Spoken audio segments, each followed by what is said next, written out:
Hello everyone, welcome back to my channel. आज हम लोग करने वाले हैं बैलेंस ऑफ पेमेंट, यानी कि हमारे प्यारे बीओपी का रिवीजन। और इस चैप्टर को हम लोग ने अच्छे से पढ़ा था एक 20 मिनट्स के वीडियो में, प्लस इसके मैंने नोट्स भी प्रोवाइड किए थे। और मैं उम्मीद करती हूँ कि आपने वो वीडियो भी देखा प्लस नोट्स भी देखा, जिससे आपके इस चैप्टर के कॉन्सेप्ट्स काफ़ी क्लियर होंगे और अंडरस्टैंडिंग बहुत अच्छी होगी। इस वीडियो में केवल हम लोग इस चैप्टर को रिवाइज़ करने वाले हैं, मतलब अगर आपके कॉन्सेप्ट्स क्लियर हैं तो मैं बस उन कॉन्सेप्ट्स को एक बार ब्रशअप कर दूंगी, ताकि एग्ज़ाम में आपके 100 आउट ऑफ 100 इस चैप्टर से स्कोर करने के चांसेस और ज़्यादा बढ़ जाएँ। ठीक है, so without delaying any further let's begin with the video. और इस चैप्टर का रिविजन हम लोग 10 मिनट से कम में ख़त्म कर देंगे। So let's begin. तो हम लोग ने सबसे पहले जाना था कि बीओपी का मतलब क्या होता है, यानी कि बैलेंस ऑफ पेमेंट का मतलब क्या होता है। तो हम लोग ने ये बोला था कि इंडिया के कॉन्टेक्स्ट में अगर बात करें तो बैलेंस ऑफ पेमेंट मतलब कि वो सभी अकाउंट्स जो कि वो ट्रांजैक्शंस दिखाते हैं जो कि इंडिया और रेस्ट ऑफ द वर्ल्ड के बीच में हुए, मतलब कि इंडिया के जो भी ट्रांजैक्शन फॉरेन कंट्रीज़ के साथ हुए वो बीओपी अकाउंट्स में शो होते हैं। ठीक है, तो जैसे इंडिया से कोई भी एक्सपोर्ट हुआ या फॉरेन कंट्री से कोई भी इंपोर्ट हुआ या किसी भी तरीके की फॉरेन कंट्री से इनकम आई या इंडिया ने कोई भी पेमेंट किया, तो वो सभी इस अकाउंट के अंदर इंक्लूड होते हैं। उसके बाद हम लोग ने देखा था कि बीओपी अकाउंट्स के 3 पार्ट्स होते हैं: current account, capital account and official reserves account. Current account जैसे कि हमको पता है कि वो किसी भी कंट्री का एसेट लाइबिलिटी स्टेटस को अफेक्ट नहीं करता, मतलब ना तो इससे एसेट लाइबिलिटीज़ बढ़ते हैं और ना ही कम होते हैं।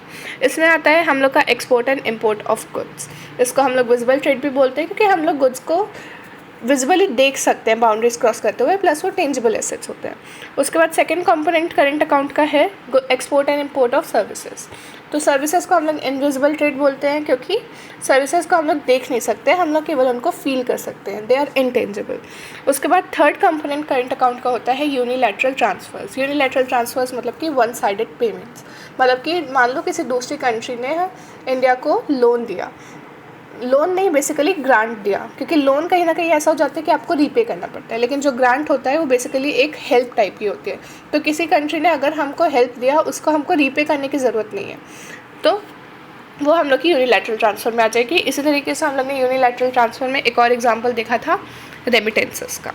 ठीक है, उसके बाद आता है हमारा कैपिटल अकाउंट। तो कैपिटल अकाउंट के कंपोनेंट्स थे, सबसे पहला बोरोइंग्स। पहले कैपिटल अकाउंट क्या होता है ये बता देती हूँ। तो कैपिटल अकाउंट वो अकाउंट जो कि एसेट लाइबिलिटी स्टेटस को इम्पैक्ट करता है, उनकी वजह से एसेट्स और लाइबिलिटीज़ बढ़ते हैं कम होते हैं। तो उसका सबसे पहला कंपोनेंट है बोरोइंग्स। तो बोरोइंग्स से हमारी लाइबिलिटीज़ बढ़ती हैं, और बोरोइंग्स भी यहाँ पे हम लोग की 2 तरीके की बताई गई थी। पहली थी एक्सटर्नल असिस्टेंस और दूसरी थी एक्सटर्नल कमर्शियल। एक्सटर्नल असिस्टेंस जैसे कि वर्ड बता रहा है कि ये एक तरीके की हेल्प है, असिस्टेंस। असिस्टेंस का मतलब होता है हेल्प, तो ये हमें कंसेशनल रेट्स में मिलते हैं, जबकि जो एक्सटर्नल कमर्शियल बोरिंग्स होती हैं वो हमें मार्केट रेट ऑफ इंटरेस्ट पे मिलती हैं।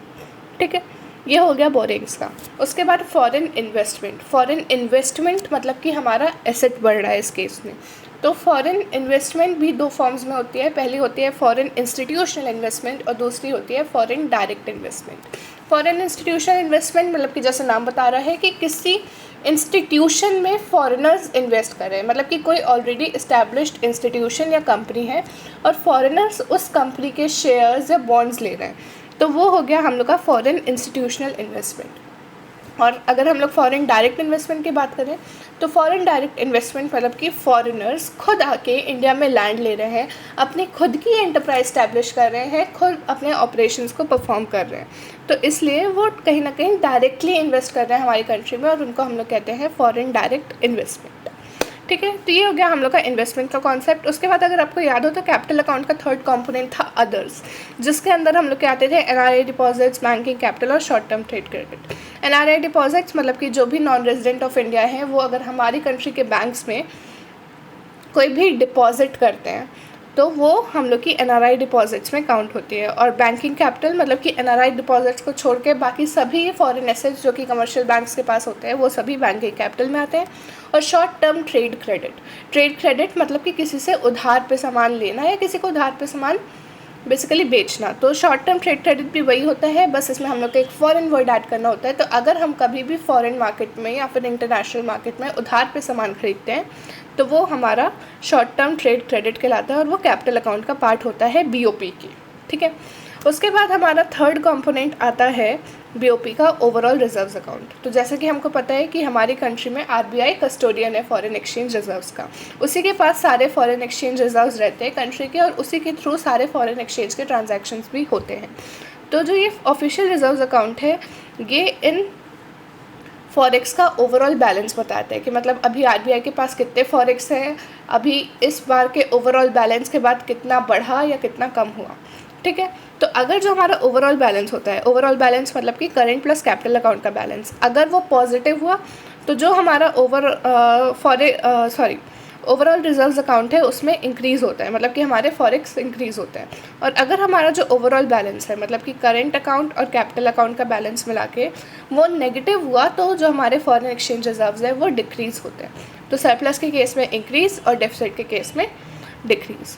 उसके बाद एक और टॉपिक आता है balances related to current account, मतलब कि ये करेंट अकाउंट का ही सब टॉपिक है कि करेंट अकाउंट के अंदर हम लोग कुछ बैलेंसेस कैलकुलेट करते हैं, जिसमें से सबसे पहला है ट्रेड बैलेंस। ट्रेड बैलेंस में केवल हम लोग विजिबल आइटम्स को इंक्लूड करते हैं। विजिबल आइटम्स मतलब कि गुड्स, इसमें हम लोग केवल और केवल export and import of goods को कंसिडर करते हैं और इसके अलावा कुछ भी नहीं।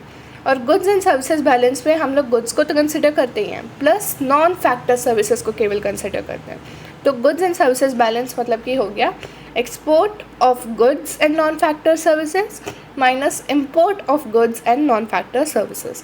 उसके बाद इनविजिबल बैलेंस मतलब कि इसमें सारे इनविजिबल आइटम्स आते हैं। तो इनविजिबल आइटम्स मतलब कि दोनों तरीके के services, factor and non factor, plus unilateral transverse.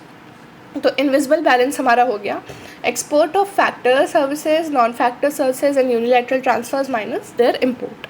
ठीक है, उसके बाद सबसे लास्ट पे आता है करेंट अकाउंट बैलेंस। तो अब ये करेंट अकाउंट के कंपोनेंट्स हैं और करेंट अकाउंट बैलेंस की बात कर रहे हैं तो डेफिनेटली करेंट अकाउंट बैलेंस मतलब कि इन सब का ओवरऑल बैलेंस। तो करेंट अकाउंट बैलेंस को हम लोग दो तरीके से एक्सप्रेस कर सकते हैं। पहले तो overall export minus overall import current account से रिलेटेड, और दूसरा वे है कि हम लोग ट्रेड बैलेंस और इनविजिबल बैलेंस को प्लस कर दें, क्योंकि ट्रेड बैलेंस में गुड्स हो गए और इनविजिबल बैलेंस में सारी सर्विसेज और यूनिलैटरल ट्रांसफर्स आ गए। तो ये हो गए हमारे balances related to current account. उसके बाद दो छोटे छोटे और टॉपिक्स बचते हैं। पहला है जिसमें से equilibrium and disequilibrium in BOP.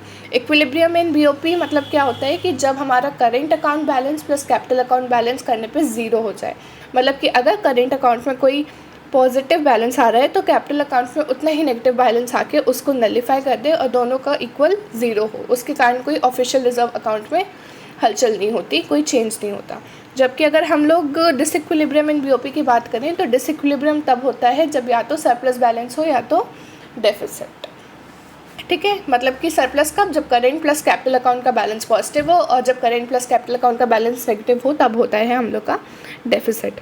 तो इन दोनों केसेस में जो हमारा बीओपी होता है वो डिसइक्विलिब्रियम में होता है। उसके बाद आते हैं autonomous and accommodating items of BOP. Autonomous items मतलब कि जो भी हम लोग कैपिटल और करेंट अकाउंट में आइटम्स रिकॉर्ड करते हैं वो ऑटोनमस आइटम्स की कैटेगरी में आते हैं। उनको प्रॉफिट मोटिव से किया जाता है और उनको अबव द लाइन आइटम्स कहते हैं।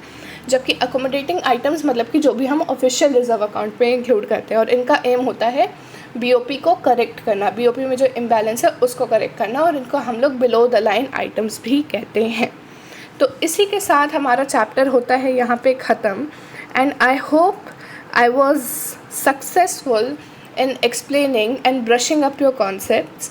If you like the video, then do subscribe to the channel, do follow me on Instagram and also access Telegram to download my notes in PDF format.